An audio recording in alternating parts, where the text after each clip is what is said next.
Isang mapagpalang gabi po mga kapana. Eto, muli na naman po tayo mag-adventure sa ilalim ng dagat. At sa wakas mga kapana, gumaling na rin yung ubo natin. Meron na lang kunting sipon. Pero kaya naman na sigurong lumusong mga kapana. At ayun, abang-abang kayo sa spot mga kapana. Dito lang tayo sa tapat. Subukan natin dito. Baka sakaling may sampa na yung mga isda dito. A few moments later. Nakarating na tayo sa spot mga kapana. At ito yung isda na bumuot sa atin sa ilalim. Sa pulkang kabasi kabasi kung tawagin sa amin. Dalagang bukid naman sa iba mga kapana. Salamat. Hanap ulit tayo mga kapana ng mapapana natin. At dito sa ilalim, sinilip natin mga kapana. Meron nakatago isang isda. Kanuping ito mga kapana or emperor fish. Sa pulkang emperor fish bugsi naman yan ito mga kapana kung tawagin sa amin. At isdang sari-sari, nasa 200 per kilo yung ganitong isda or 180. Hanap na naman tayo mga kapana. At dito ay nakakita sana tayo ng sapingan kung tawagin sa amin or snapper fish. Kaso napakailap mga kapana kaya hinayaan na lang natin. At dito naman mga kapana ay kabasi ulit yung nakita natin or dalagang bukid. Sa pulkang dalagang bukid salamat at tinamahan natin mga kapana.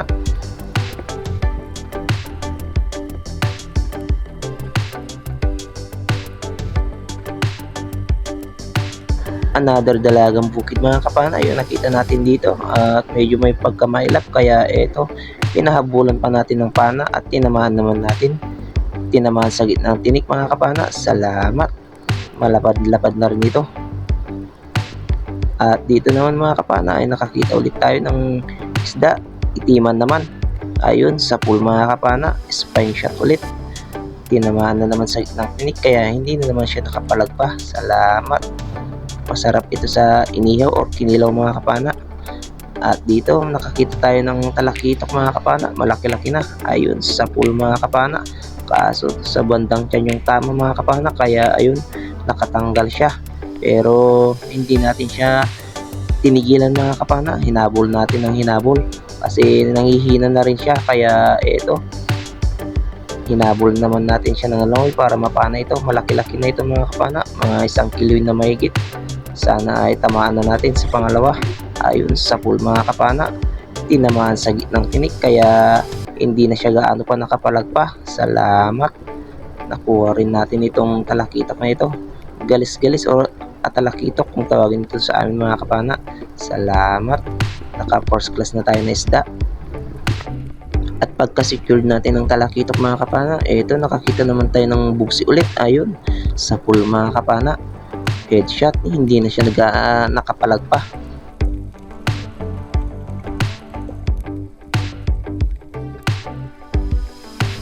At dito mga kapana ay nakapana tayo ng malaking bayang or GT, Giant Tublerone. Kaso hindi natin nakuha ng video kasi sobrang hilap niya mga kapana. Kaya hindi na natin siya na-videoan sa pagpana. At napakalaki nito, mga magtatatlong kilo siguro mga kapana o 2 kilo mahigit. Salamat, malaking biyaya na ito mga kapana. Meron na tayong pang-consume nito. Nasa 200 per kilo rin kasi yung ganitong isda sa amin. At napakasarap ito sa inihaw.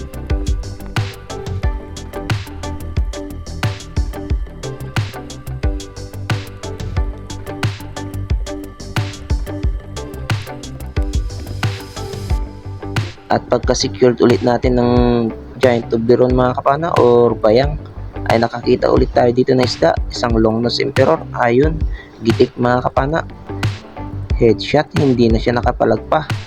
Good size na ito mga kapana, nasa 750 grams na siguro. Hanap ulit tayo ng mapapana natin mga kapana. At dito ay nakakita tayo ng angrat kung tawagin sa amin. Ayun, sa pool mga kapana, headshot, hindi na siya nakapalag pa. Mangrove snapper naman sa kung tawagin sa English yan mga kapana or managat sa iba. At masarap ito sa sinigang mga kapana or tinola. Hanap ulit tayo ng mapapana natin. Ito, isang labahita mga kapana. Sa pulkang labahita sturgeon fish or paswan, apugot kung tawagin dito sa amin. Malaki-laki na rin ito mga kapana, mga nasa 650 grams or 700 grams. Nasa 220 naman per kilo yung ganitong isda sa amin. Salamat. At nakakuha ulit tayo ng malaki-laking isda. Pandagdag sa pambenta natin kinaumagahan. Hanap na naman tayo at dito sa butas mga kapana, meron tayong nakitang isda. Isang mangrove snapper ulit. Malaki-laki na kaya ito, dinali-dali natin na pinasok yung maliit na butas mga kapana at pinana ito. At worth it naman mga kapana yung pagpasok natin sa maliit na butas kasi napana natin. Spine shot pa yung tama niya kaya hindi siya ganang kapalag pa mga kapana. Salamat. Hanap na naman tayo ng mapapana. At dito mga kapana ay nakakita tayo ng first class ulit na isda. Isang malaga. Ayun, sa pool mga kapana. Malaga umaabot kung tawagin dito sa amin mga kapana. Honeycomb rabbit fish naman sa English ito. Ewan ko lang sa inyo mga kapana kung anong tawag sa inyo yan. Hanap na naman tayo. At dito mga kapana, meron tayong nakitang pumasok dito. Isang dalagang bukid na malapad na rin. Kaso hindi natin nakita sa butas na pinasukan niya kaya hinanap-hanap natin dito mga kapana. At pagtingin natin dito sa bandang baba na butas mga kapana ay nakita natin kaya dali-dali na natin siyang pinana. Ayun, sa pool mga kapana, hindi lang kito sa camera mga kapana sa pagpana natin kasi malit yung butas, hindi kasya yung camera. At eto, nakuha din natin mga kapana, malapad-lapad na ito, mga sinlapad na ng palat ko mga kapana. Hanap na naman tayo at dito ay nakakita ulit tayo ng mapapana natin mga kapana. Isang good fish o timbungan. Ayun, sa pool mga kapana. Balaki naman kung tawagin yan sa amin mga kapana at napakasarap yan sa paksiw. Hanap ulit. At eto naman yung nakita natin, isang puro obuksi. Ayun, sa pool mga kapana. Gitik na gitik kaya hindi nakapalag pa. Masarap ito sa sinigang mga kapana or tinola naman. At eto, isang kabasi ulit mga kapana or dalagang bukid. Daplis yung tama mga kapana kaya tumago sa tiyan yung shop natin. Ayan, napakalaki yung tama niya.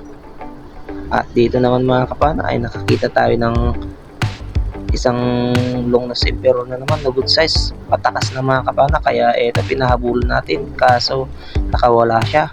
At buti na lang mga kapana ay pumasok siya sa malit na butas kaya dali-dali tayo nagkasama mga kapana para matignan kung andito pa siya.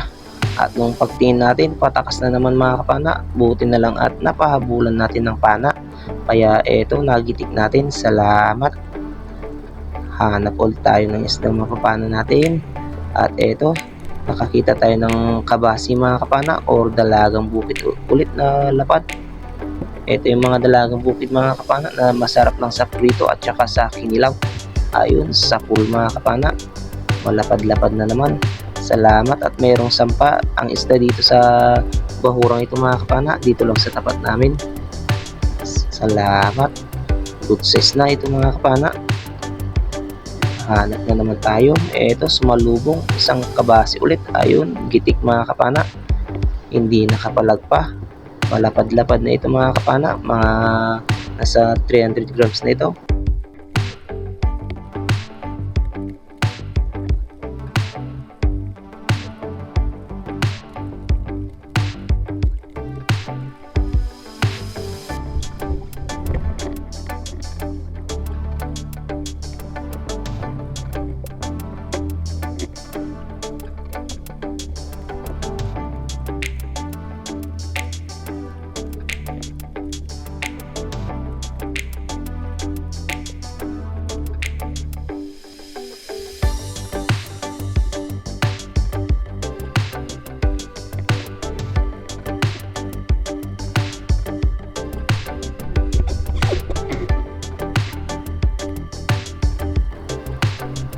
Hanap ulit tayo ng isda.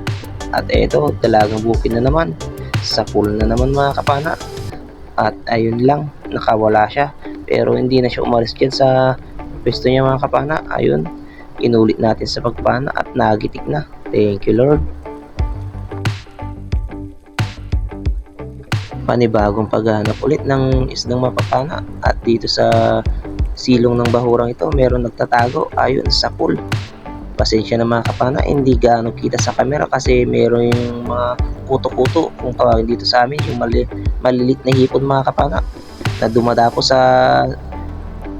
ilaw natin. At eto, meron tayong nakita dito mga kapana, napakalaking bayang, kaya inabol-habol natin mga kapana. Malaki-laki na rin kasi ito, sakaling makuha natin ayun sa pool mga kapana. Pasensya na kung hindi kita sa video yung paano natin mga kapana, kasi may pagkamailap talaga yung mga ganitong bayang. Itong mga puting bayang mga kapana, mailap talaga yung mga ganito kasi kapag natututukan ng ilaw, kumakaripas. Kaya ayun, hindi natin natutukan ng ilaw, kaya pasensya na mga kapana. At eto, nakakita tayo ng buksi mga kapana o kanuping, nakahiga lang sa buhanginan, at nakuha naman natin, napaganda pa yung tama. At dito naman mga kapana ay nakakita tayo ng isang uri ng pupapa sa buhangin ng mga kapana. At ito na rin yung huling nakuha natin mga kapana, at umahon na tayo. Mag-aalas 5 na kasi ng umaga, at abang-abang na lang sa bahay. A few moments later. Isang mapagpalang umaga mga kapana, andito na tayo sa bahay, at salamat sa mahal na Panginoon at nabiyayaan tayo ng mga malalaking isda at magagandang uri ng isda. At salamat din sa mahal na Panginoon at nakauwi tayo ng ligtas dito sa ating pamilya. At ito na yung mga nakuha natin mga kapana, nakarami-rami rin tayo, maraming mga dalagang bukid na sumampa, at mayroon din mga malalaking isda gaya ng ilak at saka mga GT or giant tubleron. Nakakuha rin tayo ng igat mga kapana, hindi lang natin nakuha na ng video, pasensya na. At ito na yung mga isda natin, ikinikilo na. Salamat talaga sa mahal na Panginoon, at sa unang lusong natin ay nabiyayaan tayo agad.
Yan, so mapagpalang hapon mga kapana.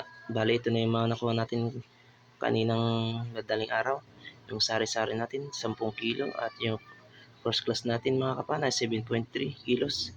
Yung giant tubleron natin or bayang ay 9.5 kilos. Yung labahitan natin ay 1.75 kilos, kaya 20.5 kilos lahat yung pinabenta natin, plus 2.2 na pang ulam, kaya 30.75 kilos lahat yung nakuha natin. Bale, ito naman yung kabuuan ng bayad ng isda natin, 6,457 minus 1,280 ng gastos mga kapana. Mahal pa kasi yung mga gasolina dito sa amin mga kapana, kaya malaki pa rin yung nakukonsumo natin. Kaya ayan, ito yung natira mga kapana, 5,177 minus divided by 3 mga kapana. Kaya meron kayong partiyan na 1,725. Malaking tulong na yun mga kapana sa pang araw-araw natin na gastusin. At ayun, abang-abang na lang sa susunod na video natin mga kapana. Doon na lang po tayo mag-shoutout. Hindi pa po kasi ako nakalista sa mga nagpapa-shoutout. Gawa po ng tinaman po kasi tayo ng ubo mga kapana at saka sipon. Ayun, hanggang sa muli nating pagkikita mga kapana.